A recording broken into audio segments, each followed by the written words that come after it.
জি madam. আসসালামু আলাইকুম প্রিয় স্টুডেন্ট। তো আশা করি তোমরা সবাই ভালো আছো।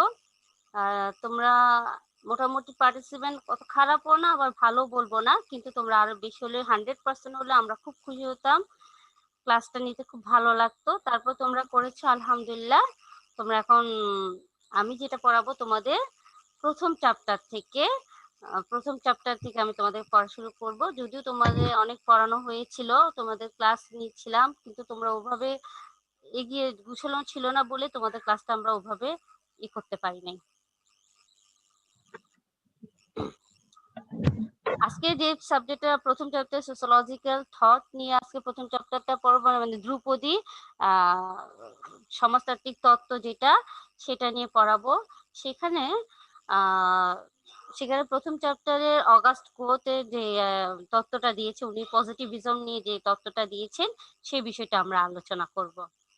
তো সেখানে উনি কি বলেছেন সেটা নিয়ে প্রথমে আসছে।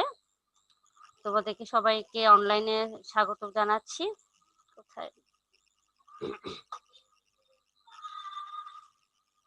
তোমরা স্ক্রিনে দেখতে পাচ্ছ? হ্যালো, শুনতে পাচ্ছ তোমরা? জি ম্যাম, দেখতে পাচ্ছি। আচ্ছা, ঠিক আছে। দেখাটা ছোট আসতেছে, দেখতে বুঝতে পারছি না।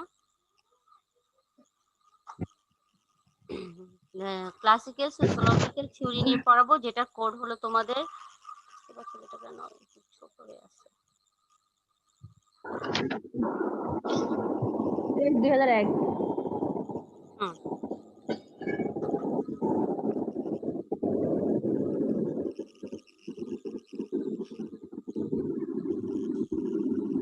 তো তোমরা তো চিনোই আমাকে, আমি Khadija Akter, lecturer, department of sociology, Dhaka women's college, চিনো।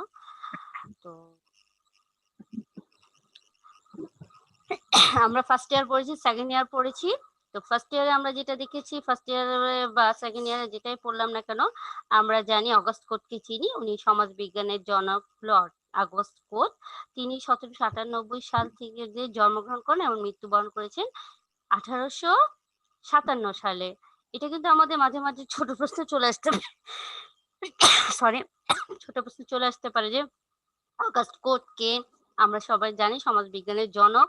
তারপরে তোমার এটা প্রায় আমাদের ফোর্থ ইয়ারের ভাইবার দিকে চলে আসছে যে সমাজ বিজ্ঞানের জনক কাকে বলা হয়। সমাজ বিজ্ঞানের জনক বলতে তখন আমরা বলি যে অগাস্ট কোটকে সমাজ বিজ্ঞানের জনক বলা হয়। তো তিনি কবে সমাজবিজ্ঞান বা সমাজবিদ্যা শব্দটি ব্যবহার করেছেন? তিনি 1839 সালে সর্বপ্রথম সমাজবিদ্যা বা সমাজবিজ্ঞান শব্দটি প্রাতিষ্ঠানিকভাবে ব্যবহার করেছেন।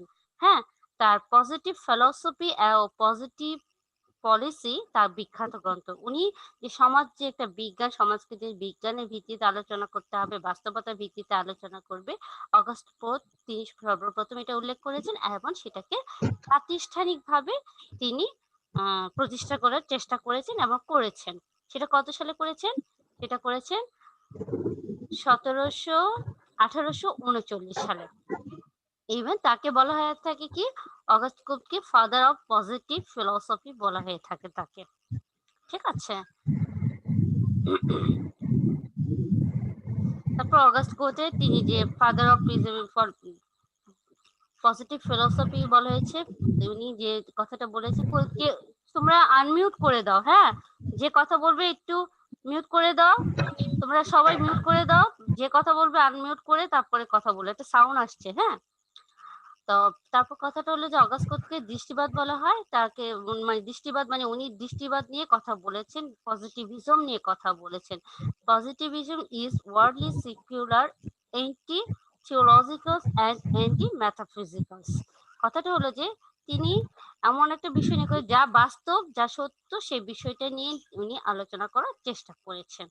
তো এখন দেখা যাচ্ছে যে পজিটিভ স্টেজ, পজিটিভিজম দৃষ্টিবাদ হলো বিজ্ঞানের দৃষ্টিতে, বাস্তবতার ভিত্তিতে যা সত্য, যা প্রমাণিত তার সেইটা নিয়ে আলোচনা করেছেন। তিনি সেটাকে পজিটিভ স্টেজ বলে উল্লেখ করেছেন। তো সালে থেকে এটি এই স্তরটি যাত্রা শুরু করে, ঠিক আছে। মোটামুটি 1800 সালে, সাল বলতে বোঝানো যাচ্ছে 1839 40 এই কথাটা বলা হয়েছে। বাস্তব জ্ঞান, যুক্তি ও পর্যবেক্ষণের মাধ্যমে জ্ঞান অর্জন। আর কথাটা কি হলো? পজিটিভিজম স্টেজটা কি? পজিটিভিজম স্টেজটা হলো বাস্তব জ্ঞান, একটা যে যা ঘটছে, কি ঘটছে, কিসের প্রেক্ষাপটে হচ্ছে, বাস্তব অভিজ্ঞতা বিষয়টাকে বোঝানো হচ্ছে। যুক্তি ও পর্যবেক্ষণের মাধ্যমে, কেন কিসের প্রেক্ষাপটে ঘটেছে, পর্যবেক্ষণ যা আমরা দেখছি, বুঝছি, তার মাধ্যমে সেটাকে বোঝানো হচ্ছে। পর্যবেক্ষণের মাধ্যমে জ্ঞান অর্জনকে বোঝানো হচ্ছে। পর্যবেক্ষণ ও অভিজ্ঞতাকে আশ্রয় করে প্রকৃত বিষয় ও ঘটনার বিশ্লেষণ।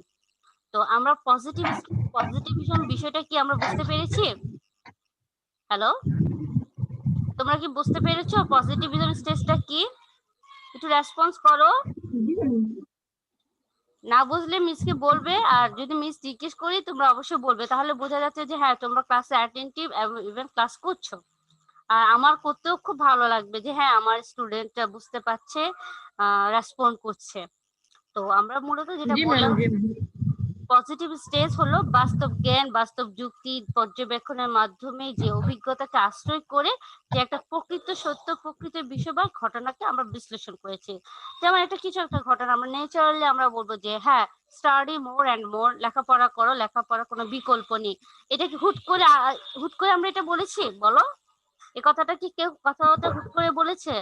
কেউ বলে না, হুট করে কেউ বলে না। এটা অনেক পর্যবেক্ষণের ভিত্তিতে, অনেক মানে বিষয়ের প্রেক্ষাপটে, অনেক অভিজ্ঞতার প্রেক্ষাপটে এই একটা কথা দাঁড় করানো হয়েছে যে স্টাডি মোর বা লেখাপড়া করো, লেখাপড়া করে বিকল্প নেই। লেখাপড়া ছাড়াও তো মানুষ অনেক কিছু করতে পারছে, তাই না? করতে পারছে, কিন্তু কথাটা একটা প্রাতিষ্ঠানিক রূপ লাভ করেছে। কেননা দেখা গিয়েছে যে লেখাপড়া করছে, যে যে পার্টিসিপেট করছে, যে অভিজ্ঞতা অর্জন করছে লেখাপড়ার মাধ্যমে, সে অনেক ভালো কিছু অর্জন করতে পারছে। বড় বড় অফিস আদালতে যারা বড় বড় কর্মকর্তা কর্মচারী আছে, তারপর বিসিএস ক্যাডার যারা আছে, তারা কি এমনি এমনি হয়ে গেছে? তারা এমনি এমনি করে নাই। তারা জীবনে স্বর্ণ শিখরে কখন পৌঁছেছে? যখন তারা কাজ লেখাপড়া করছে, স্টাডি করেছে, পার্টিসিপেট করেছে, রেসপন্সিবিলিটি ছিল, তখনই তারা এই পর্যায়ে এসে পৌঁছেছে। তার মানে কি এই অভিজ্ঞতা আজকে 20 বছর, 50 বছর, 100 বছরের অভিজ্ঞতার প্রেক্ষাপটে কিন্তু একটা তত্ত্ব বা একটা কথা দাঁড় করিয়েছে, বাস্তব ঘটনা। তারপরে কি হলো যে অন্যায় করলে অন্যায় সইতে হবে, অন্যায় মানে যে করে অন্যায় যে সয় সে সমান অপরাধ, এগুলো বিভিন্ন কথা, বিভিন্ন প্রেক্ষাপট আছে, এগুলো সমাজের ঘটনা, তাই না? সমাজের প্রেক্ষাপট, এগুলো অভিজ্ঞতার ভিত্তিতে বলা যায়। যেমন আমরা বর্তমান প্রেক্ষাপটে আমরা বলি যে আজকে আমরা অ্যাজ এ সোশ্যোলজিক্যাল স্টুডেন্ট বা সোশ্যোলজিস্ট হিসেবে আমরা চিন্তা করতে পারি যে বর্তমানে আমাদের দেশে যেসব ঘটনাগুলি ঘটছে, যেসব নারী নির্যাতন, ধর্ষণ ঘটছে, সেগুলো কেন হচ্ছে, কিসের প্রেক্ষাপটে হচ্ছে, সেগুলো একটা বাস্তব জ্ঞান, একটা যুক্তি তর্ক, একটা পর্যবেক্ষণের মাধ্যমে একটা গণজন একটা বিশ্লেষণ করছে। আমরা যখন খবর দেখবো বা পেপার দেখবো, তখন আমরা কিন্তু দেখি যে বিভিন্ন সমাজতাত্ত্বিকরা, সমাজ বিজ্ঞানীরা, ঢাকা ভার্সিটি বলো, বিভিন্ন ভার্সিটি সমাজ বিজ্ঞানী, সমাজ বিশ্লেষকরা, তারা একটা কথা মতামত দাঁড় করান, একটা কথা বলেন। কেন বলতেছেন? সেটা হলো বলতেছেন যে হ্যাঁ একটা অভিজ্ঞতার প্রেক্ষাপটে বলা আছে, একটা বাস্তব জ্ঞান পর্যবেক্ষণের প্রেক্ষাপটে যাচ্ছে। কেন এসব ঘটতেছে বলো? কেন ঘটতেছে? এগুলো আমরা নরমাল কিছু অনুমোদন মানে কিছু অনুমান আমরা করতে পারি, অ্যাজাম্পশন করতে পারি। যেমন বলতে পারি যে এখানে আইন শাসন বাস্তবায়ন হচ্ছে না, সমাজে ন্যায় নীতি চলে গেছে, মানুষের মধ্যে নৈতিক মূল্যবোধ চলে গেছে, মানুষের বিবেক বুদ্ধিহীন হয়ে গেছে। অনেকগুলি কথা আমরা অনুমান বা অ্যাজাম্পশন করে বলতে পারি এসব কারণে সমাজে এই প্রেক্ষাপট, এসব ঘটনাগুলো ঘটেছে। এই যে অগাস্ট কোর্ট বলেছেন, সেই সময় সে আমলে সমাজে কেন কিসের ঘটনা ঘটেছে, কেন মানুষ এগিয়ে যাচ্ছে, কেন এগিয়ে যাচ্ছে না, কে নতুন গ্রহণ করছে, নতুনকে এগিয়ে নিতে সহায়তা করছে, কে করছে না, বিভিন্ন বিষয়কে উনি কিন্তু পজিটিভ স্টেজ নিয়ে প্রেক্ষাপটে উনি বলাতে চেষ্টা করেছেন। গ্রোথের আর এই বিষয়গুলির প্রেক্ষাপটে কোর্ট ত্রয় স্তরের মূল ভিত্তি উপস্থাপন করেছে, যেমন theological stage, positivism stage and fact, metaphysicals, তারপরে অ্যাবস্ট্রাক্টস, রিজনেবল লজিক। তা পজিটিভ স্টেজটা কি হচ্ছে? Scientific stage, reason and observation. এই যে আমরা এই পজিটিভিজম স্টেজটা কখন এসছে? পজিটিভিজম স্টেজটা এসছে যে পজিটিভ, সাইন্টিফিক, রিজন, অবজারভেশন, মানে পজিটিভ স্টেজটা হলো যে পর্যবেক্ষণের মাধ্যমে বিজ্ঞানিকভাবে কারণ ও যুক্তিসঙ্গত ও পর্যবেক্ষণের প্রেক্ষাপটে একটা পজিটিভিজম বাস্তবতার ভিত্তি দাঁড় করাতে সক্ষম হয়েছে। এই যে ঘটনাগুলি সমাজে ঘটেছে, কেন ঘটেছে, কিসের প্রেক্ষাপটে ঘটেছে, এইগুলি যাবতীয় বিষয় সে সময়ে অগাস্ট কোট প্রাতিষ্ঠানিকভাবে রূপ লাভ করেছেন। মানে রূপ দিতে উনি সক্ষম হয়েছেন, এমন মানুষকে বোঝাতে চেষ্টা করেছেন যে সমাজের ঘটনাগুলো একটা পজিটিভিস্টিক বাস্তব প্রেক্ষাপটে, বাস্তব অভিজ্ঞতার প্রেক্ষাপটে হয়ে থাকে, সে কথাটা বোঝানো হয়েছে। তারপরে যেটা বিষয়টা হচ্ছে, অগাস্ট কোটের নীতিবাচক দর্শনের বিরুদ্ধে হাতিয়ার হিসেবে দৃষ্টিবাদ তত্ত্বটি প্রদান করেছেন। উনি যে বলেছেন যে এই যে দৃষ্টিবাদ দর্শনের বিরুদ্ধে কেন ঘটনাগুলি ঘটতেছে, কিসের ভিত্তিতে ঘটছে, আমরা হঠাৎ করে ধ্যান করে বললাম যে না, আমরা মানে কোনো চিন্তা চেতনা কোনো ধারণা ছাড়া একটা কথা বলে দিলাম যে হ্যাঁ, আর যেমনি যেমন হচ্ছে সমাজে কোনো কোনো কিছু নাই, যা ইচ্ছে তাই হচ্ছে, এটা কোনো বিষয় না। কিন্তু কথাটা তা না, এটা একটা বিষয়, এটা বাস্তবতা, এটা ঘটনা, একটা ফ্যাক্ট, তাই না? এই ঘটনাটা ঘটছে, নারী নির্যাতন ঘটছে, নারী ধর্ষণ ঘটছে। এখন যদি আমরা বলি যে না এসব কিছুই ঘটছে না, সমাজের নিয়মে চলছে, এটা তো কোনো কথা না। এটা একটা হাতিয়ার। এই দৃষ্টিপাত হলো যা ঘটতেছে কিসের প্রেক্ষাপটে ঘটছে, কেন ঘটছে, তার প্রেক্ষাপটে একটি তথ্য প্রদান করতে সক্ষম হচ্ছে। তারপর দেখা গিয়েছে যে ফরাসি বিপ্লবের আগ পর্যন্ত নীতিবাদী দর্শন প্রচলিত ছিল। মানে এটা করো না, ওটা করো না, এটা করা ভালো না, ওটা করা ভালো না, সমাজ যা হবে চিন্তার প্রেক্ষাপটে হবে, ধ্যানের মাধ্যমে হবে। হ্যাঁ, কি হয়েছে, নিশ্চয়ই এটা হয়েছে, নিশ্চয়ই ওইটা হয়েছে। আকাশে মানে নদীর ওই পারে বিশাল পাহাড় আছে, নদীর ওই পারে কিছুই নাই, বা যেটাই হোক একটা ধারণার প্রেক্ষাপটে বলেছে। কিন্তু পজিটিভিজম আমাদেরকে বলবে যে কেন বৃষ্টি হচ্ছে, কেন নদীর ওই পারে কি আছে, গাছ আছে না বাড়ি আছে না শহর আছে না গ্রাম আছে, সেটা বাস্তব অভিজ্ঞতা পর্যবেক্ষণ বাস্তবতার ভিত্তিতে সেটা বলা হবে। যে এর আগে কিন্তু সেটা হতো না, নদীর ওপারে আমরা একটা ধারণা দিয়ে দিলাম, হ্যাঁ নদীর ওপারে জঙ্গল আছে, নদীর ওপারে একটা গ্রাম আছে, নদীর ওপারে একটা নগর আছে, কিন্তু সেটা হলে হবে না, যা সত্য যা ঠিক তাই বলতে হবে। মূলত দৃষ্টিপাতের কথাই কিন্তু এইটা। তারপর যেটা বোঝানো হয়েছে যে অগাস্ট কোতে দৃষ্টিবাদ তত্ত্বে স্যান্ট সাইমনের প্রভাব লক্ষণীয়। স্যান্ট সাইমন একজন সমাজবিজ্ঞানী, তিনি স্যান্ট সাইমন দ্বারা উনি প্রভাবিত হয়েছিলেন আর কি। তারপরে বিংশ শতাব্দীর মধ্যবর্তী সময়ে এটি অ্যানালিটিক্স অ্যান্ড লজিস্টিক্স ফিলসফি নামে পরিচিত হয়েছে। মানে পর্যবেক্ষণ, বিশ্লেষণ ও যুক্তি প্রেক্ষাপটে একটা দর্শন হিসেবে পরিচিতি লাভ করেছেন। তারপর যেটা আসছে যে অগাস্ট কোট দৃষ্টিবাদী তত্ত্বের উল্লেখযোগ্য স্থান দখল করে আছেন মানবতা ধর্ম। এখানে তিনি ধর্মের বৈজ্ঞানিক ব্যাখ্যা প্রদান করেছেন। মানবতা ধর্ম কি, মানব কল্যাণ সাধন করা, মানবের সেবা করা, সেখানে কি ধর্মের কে একটা বৈজ্ঞানিক ভাবে ব্যাখ্যা প্রদান করার চেষ্টা করেছেন। বৈজ্ঞানিক ধর্মের মাধ্যমে ঈশ্বর মানবতার ধারা প্রতিস্থাপিত হয়েছে। মানে ঈশ্বরের মতে থাকবে, কিন্তু সেখানে মানবতার কল্যাণ সাধন করাই সবচেয়ে বড় বিষয়।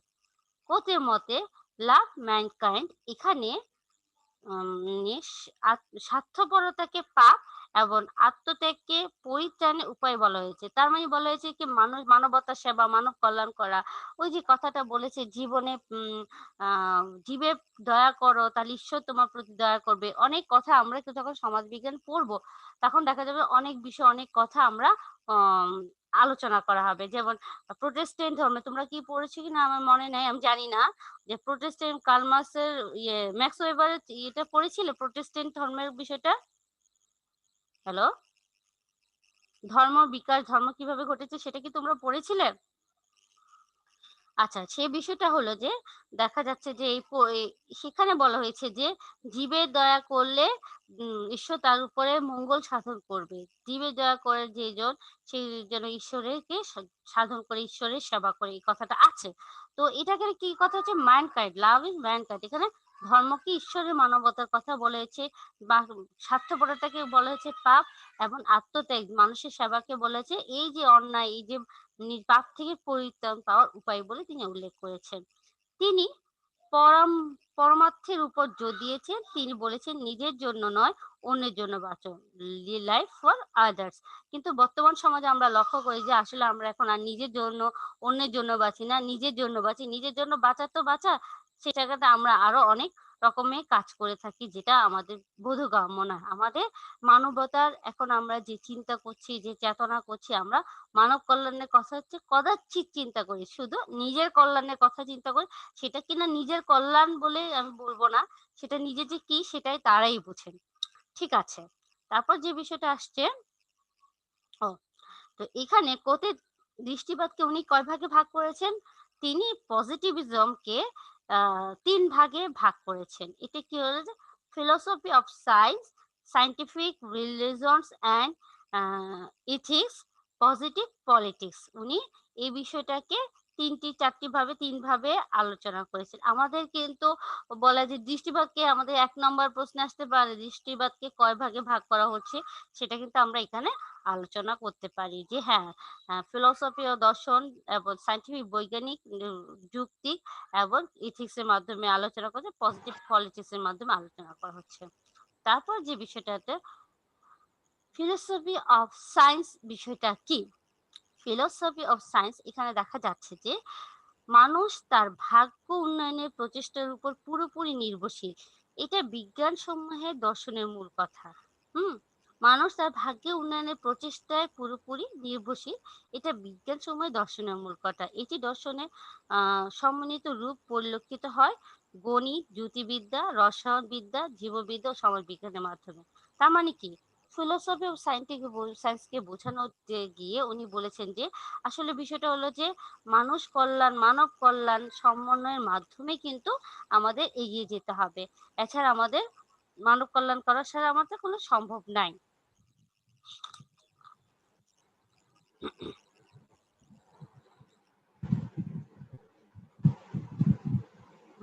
তারপর যেটা বলা হয়েছে যে এখানে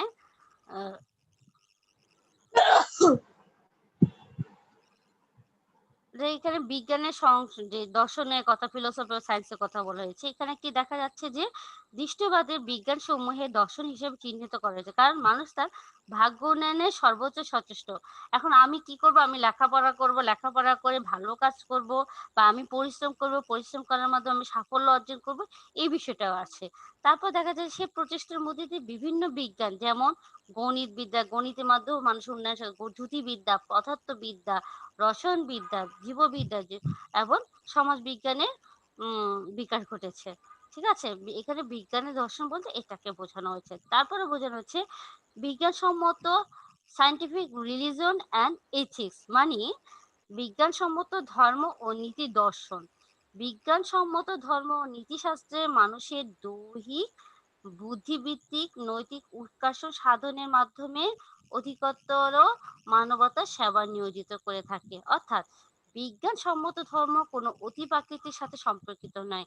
মানে হঠাৎ করে আকাশ থেকে একটা কিছু পড়ে গেল, হঠাৎ করে আমি অনেক কিছু পেয়ে গেলাম, এটা কোনো বিজ্ঞানসম্মত লজিক বা বুদ্ধিভিত্তিক কোনো বিষয় হতে পারে না। সেখানে দেখা যাচ্ছে তা মানবতার ধর্মকে কেবল মেনে নেয়, মানুষের কল্যাণের কথাই শুধু বলা হয়েছে। একইভাবে নীতিশাস্ত্রের মাধ্যমে যে একটা নৈতিকতা, নৈতিক শাস্ত্রের মাধ্যমে মানুষের সকল বুদ্ধিভিত্তিক ও সৎ গুণাবলীকে প্রকাশ করাকে কাঙ্ক্ষিত বলে চিহ্নিত করেছেন। মানে আমাদের সমাজে যে শুধু নিজের কল্যাণ করবে তা না, অপরের কল্যাণ করতে হবে, যেটা আমরা আগে বলেছিলাম যে লাভ ম্যানকাইন্ড, মানে মানবতা সেবা, মানব ধর্ম, মানব সেবা ধর্মকে তিনি এটা বলেছেন। সেখানে তিনি বলেছেন যে মানুষের বুদ্ধিভিত্তিক জ্ঞান অর্জন করতে হবে এবং মানুষকে সৎ গুণাবলী হতে হবে এবং মানুষ সেবাতে সে নিজেকে মানবতা সেবায় নিয়োজিত করতে হবে। তারপর যে বিষয়টা আসছে সেটা হলো পজিটিভ পলিটিক্স, অর্থাৎ দৃষ্টিবাদী রাজনীতি। যুদ্ধবিরোধী ও যুদ্ধ প্রতিহত করার রাজনীতি হলো দৃষ্টিবাদী রাজনীতির মূল কথা। এখন দেশে দেশে যুদ্ধ, বিদ্রোহ, আগে কিন্তু বিভিন্ন দেশের মধ্যে অনেক রকম যুদ্ধ লেগে থাকতো, প্রায় যুদ্ধ লেগে থাকতো, কিছুদিন পর পর বিভিন্ন এক দেশের সাথে এক দেশের যুদ্ধ লেগে থাকতো। কিন্তু আমরা কিন্তু এখন দেখি যে যুদ্ধের পরিমাণ অনেক কমে গেছে। যুদ্ধ যদিও আছে, তারপরও যুদ্ধের পরিমাণ কমে গেছে। কেন কমে গেছে সেটা হলো যে দৃষ্টিবাদী রাজনীতিতে এই যে পজিটিভ মানব কল্যাণ করা, মানব সেবা করা, মানব ধর্ম, নৈতিক মূল্যবোধ জাগ্রত করা, যাবতীয় বিষয় কথাকে উনি উল্লেখ করেছেন, পজিটিভ দৃষ্টিবাদে বলেছেন। তারপর নাকি দেখা যাচ্ছে দৃষ্টিবাদ রাজনীতি হচ্ছে যুদ্ধবিরোধী রাজনীতি, যা সকল প্রকার ধ্বংসাত্মক রাজনীতিকে পরিহার করবে এবং সমাজে একটির সাথে অন্যটির সুসম্পর্ক প্রতিষ্ঠিত হবে। তো আমরা দৃষ্টিবাদী রাজনীতিকে বুঝতে পারছি যে এটা হবে আমরা যুদ্ধ নয় শান্তিতে বিশ্বাসী, যুদ্ধের প্রতিহতে কিভাবে নিজেকে সুসংহত করে দেশকে আরো এগিয়ে নিয়ে যাওয়া যায়, একে অপরের সাথে মিলেমিশে থাকা যায়, সেটাকে উনি জোর দিয়েছেন। দৃষ্টিবাদের যে 3টা পয়েন্টের কথা বলা হয়েছে সেটা হলো এখানে উল্লেখ করা হয়েছে।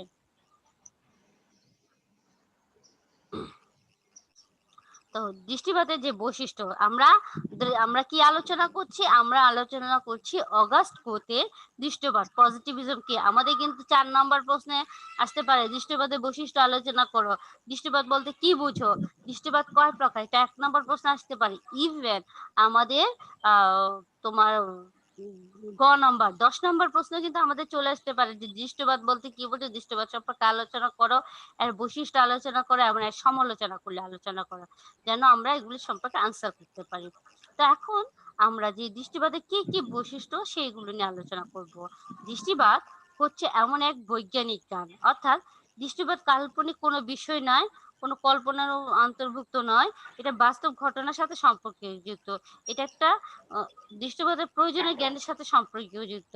যে সকল ঘটনা প্রিভিশন সম্ভব, অর্থাৎ দৃষ্টিবাদ কেবল সেসব ঘটনা পর্যালোচনা করে।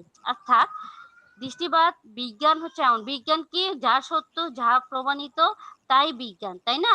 তো এই দৃষ্টিবাদটা হলো বিজ্ঞানের একটা অংশ বলে অভিহিত করেছে, এটা বৈধ জ্ঞান, এটা উল্টাপাল্টা কোনো এটা যুক্তিসঙ্গত জ্ঞান। 2 নম্বর কি বলা হয়েছে, সত্য জ্ঞান হচ্ছে জ্ঞানের বিষয়বস্তু। অর্থাৎ এখানে কি বলছে, দৃষ্টিবাদ শাসত্ব সত্য, এই যে দৃষ্টিবাদ কি বললাম বিজ্ঞানের প্রেক্ষাপটে যা সত্য ঘটনা ফ্যাক্ট বিভিন্ন বিষয় নিয়ে আলোচনা করছে। এখানে দেখা যাচ্ছে যে শাসত্ব সত্য পরিবর্তনশীল বা অমিশ্রিত সত্য নয়, বরং আপেক্ষিক সত্যের সাথে সম্পৃক্ত। অর্থাৎ আমি কল্পনা ধারার দৃষ্টিবাদকে আমি ব্যাখ্যা করব না, আমি কল্পনা ছাড়া কল্পনার কোনো থাকবে না, দৃষ্টিবাদের ক্ষেত্রে কল্পনার কোনো থাকবে না, সেখানে তোমার থাকবে যে সেখানে সত্য যা পরিবর্তনশীল যা সত্য সেটাই থাকবে।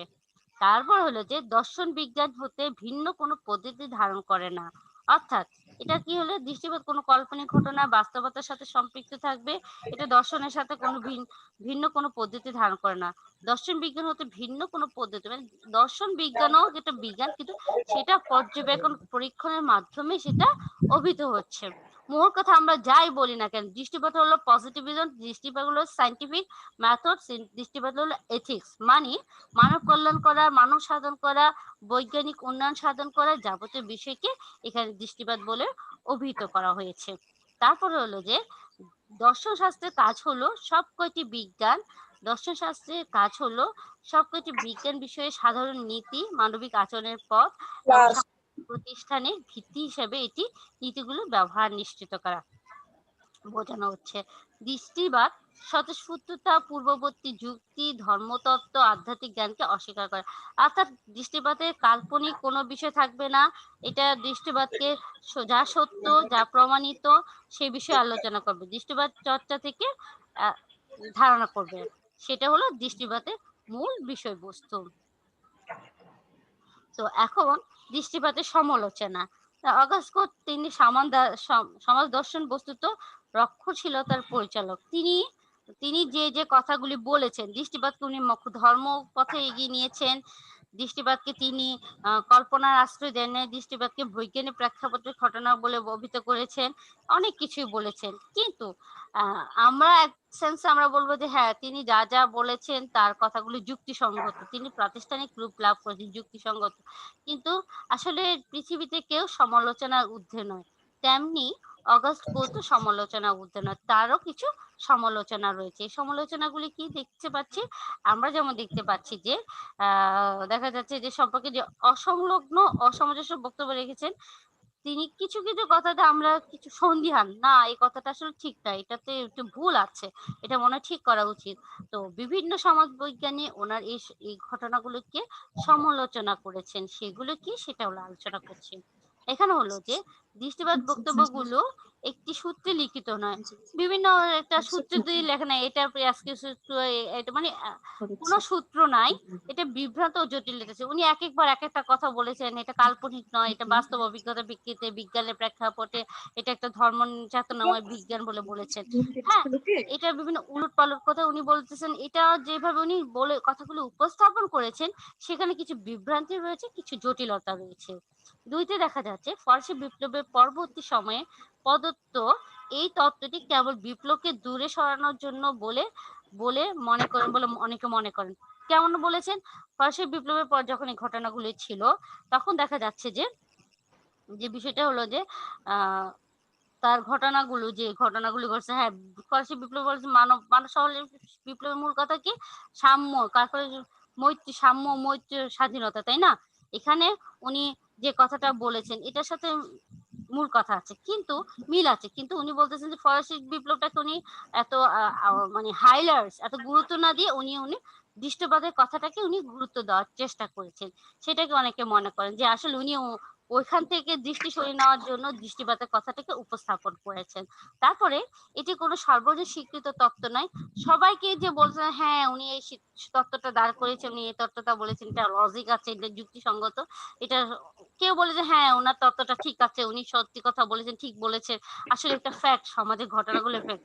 আবার অনেকে বলতেছে না এটার তো অনেক ভুল আছে, অনেক কিছু আছে, সেটা একটা সমালোচনা। শুধুমাত্র ফ্রান্স কর্তৃক প্রভাবিত হয়ে তিনি তত্ত্বটি প্রদান করেছেন। গেল 4 নম্বরটা হলো তিনি এখানে একটি সাথে ধর্ম ও বিজ্ঞানের কথা বলেছেন, একই সাথে ধর্ম বিজ্ঞানের কথা, যা কখনো সম্ভব না। ধর্মের সাথে কি বিজ্ঞান মিলে? উনি বলেছেন ধর্ম দৃষ্টিবাদকে উনি এক পর্যায়ে দৃষ্টিবাদটাকে উনি একটা ধর্ম বলে প্রতিষ্ঠা করার চেষ্টা করেছেন, এবং ধর্মের কোনো লজিক নেই, ধর্মের অনেক ধর্ম আছে, তার কোনো বৈজ্ঞানিক ব্যাখ্যা নাই, তাই না? তো তিনি এই ধর্মটাকে উনি বিজ্ঞানের সাথে মানে সংযুক্ত করে ব্যাখ্যা দেওয়ার চেষ্টা করেছেন, সেটা যা কখনো সম্ভব নয় বলে উনি অভিহিত করেছেন। তার মানে কি, এখন আমরা যে সমালোচনা করেছি সেগুলো পয়েন্টগুলোকে আমরা লক্ষ্য করলে দেখা যাবে সেখানে যে পয়েন্টগুলো আছে সেখানে যে লেখা হলো যে তিনি রক্ষশীল, তিনি একটা রক্ষশীল চিন্তা চেতনার মাধ্যমে এটা বলেছেন, তা যেটা সকলের কাছে গ্রহণযুক্ত নয়। তিনি একই কথা বারবার বলছেন, এটা ধর্মর সাথে মানব কল্যাণ সাধন করা, মানব সেবা করা, বিজ্ঞান ধর্মকে প্রচার করার চেষ্টা করছেন। আবার কি বলেছে, সর্বজন স্বীকৃত নয়, এটা তিনি যে তত্ত্বটা দিয়েছেন সবাই সেটা গ্রহণ করতে পারেননি। তারপর দৃষ্টিবাদ অসামঞ্জস্যপূর্ণ, উনি যে কথাগুলি বলেছেন সুনির্দিষ্ট সংজ্ঞা না দিয়ে তিনি বিভিন্ন বক্তব্য এক একবার এক এক কথা বলছেন, যার ফলে দৃষ্টিবাদের প্রকৃত অর্থ অনুধাবন করা যায় না। আবার তিনি বলছেন দৃষ্টিবাদ ধর্ম হিসেবে প্রতিষ্ঠা করে, যেটা আমি বললাম যে ধর্ম ও বিজ্ঞানের কথা একসাথে প্রতিহত করার চেষ্টা করেছেন। এই হলো আজকে পড়া আর কি, তো আজকে বিষয়বস্তু। তো তোমরা কি বুঝতে পেরেছো? হ্যালো? জি মিস। হ্যাঁ, ইয়েস মিস। তো তোমাদের আজকে এই পর্যন্তই। এখন বলো যে তোমরা কয়জন এসছো? তোমরা তো মনে হয় 6 জন পার্টিসিপেট করেছো, এখন একজন একজন করে তোমরা কি লিখেছো তোমাদের নামগুলো, এন্ট্রি করেছো? হ্যালো? হ্যালো। তোমরা কি তোমাদের এইগুলো এন্ট্রি করেছো? জি ম্যাম। আচ্ছা, এখন তোমাদের ফেসগুলো একটু দেখাও, তোমাদেরকে দেখিয়ে সবাই দেখো, সবাইকে দেখাই। হ্যাঁ, তো মাশাআল্লাহ, না দেখলে কি ক্লাস করিয়েছি? আমার সুন্দর সুন্দর স্টুডেন্টদেরকে যদি আমি না দেখি তাহলে হবে? বলো।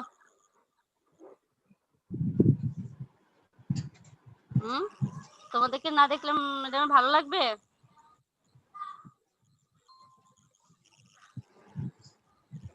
এই তো লাবণী সরকারের তো কোনো খবরই নাই, সে যে কোথায় গেছে। মিস সরকার না, সূত্রধর। ও সূত্রধর, এই মোর্শেদা, তারপর সাদিয়া আহমেদ,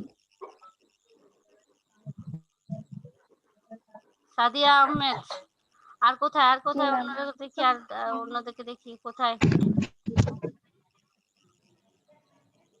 লাবণী সূত্রধর, সাদিয়া। তোমাদের মধ্যে নামগুলোই করছে, এই তো জান্নাতুল ফেরদৌস। কোথায় আছো জান্নাতুল ফেরদৌস? তুমি কি চিটাঙে আছো? আমি শ্বশুর বাড়িতে। হ্যাঁ, শ্বশুর বাড়িতে? কোথায় কোথায়? উত্তরপাড়া। ও হ্যাঁ, এই তো ঋতু চক্রবর্তী। জান্নাতুল ফেরদৌস নিয়ে অনেক সমস্যা ছিল, এই তো পাওয়া গেল। এই তো ঋতু চক্রবর্তী, এই তো চিনতে পারতেছি। এই যে তোমাদের বিবি কুলসুম কোথায়? বিবি কুলসুমের তো ফেস দেখাচ্ছে না।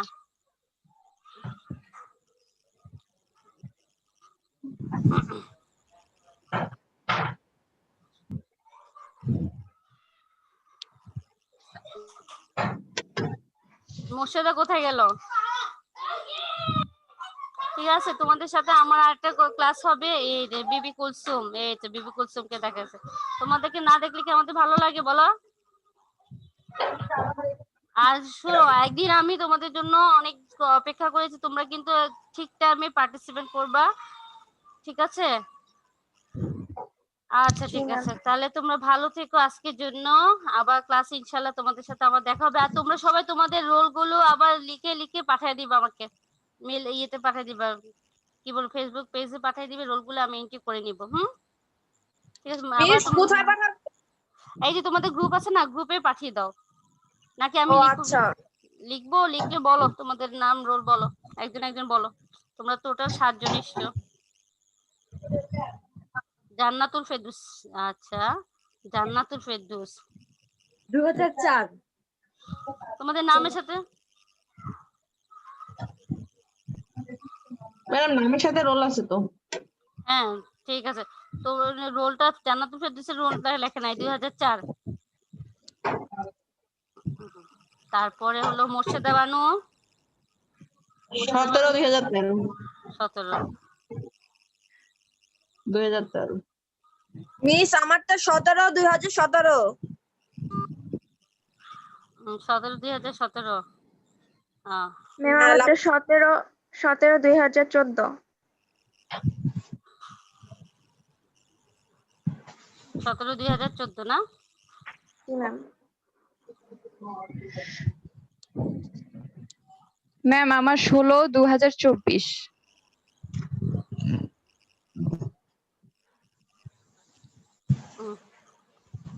মুর্শিদা তোমার আঙ্গুল দেখে ফেলছি। মোর্শেদার চেহারা দেখতে পারো নাই? না মিস।